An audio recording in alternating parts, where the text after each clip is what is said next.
Sveiki, mėlyje. Na štai, o šiandien aš vėl noriu Jums pristatyti kitą knygą iš Vilniaus knygų mugės. Ir tai yra Nugrimzdusi Klaipėda. Parašė ją Jovita Saulėnienė ir Rasa Taryk. Tai jau antras tomas. Pirmą tomą aš neskaičiau, tai yra antras tomas, kurį aš nusipirkau Vilniaus knygų mugėje. Ir leidėjai Eglės leidykla Klaipėda.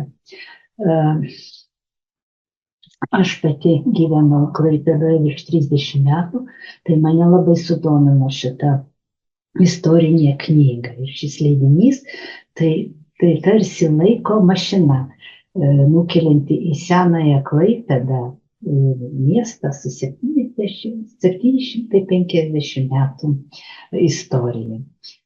Knygoje pateikiami tokie istoriniai faktai ir pasakojami apie vietovių pavadinimus, kuriuos aš girdėjau, bet apie kuriuos net nesusimąsčiau, kada jie buvo pavadinti, kada jie buvo tenais atsiradę ir kurie išliko iki šių dienų. Sužinau tikrai daug naujo. Tai unikalus žvilgsnis į istorinį, socialinį ir kultūrinį paveldą, leidžiantis geriau mums pažinti per amžius, kaip keitėsi Klaipėda ir jos žmonės. Jeigu jūs domitės Lietuvos istorija, norite sužinoti daugiau apie Klaipėdos praeitį, ar tiesiog mėgstate knygas, labai rekomenduoju jums paskaityti šią knygą. Ši knyga tikrai verta jūsų dėmesio.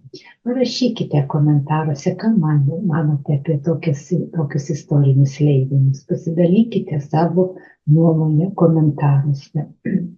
Jei jums patinka tokio tipo knygų apžvalga, nepamirškite paspausti like ir prenumeruokite kanalą.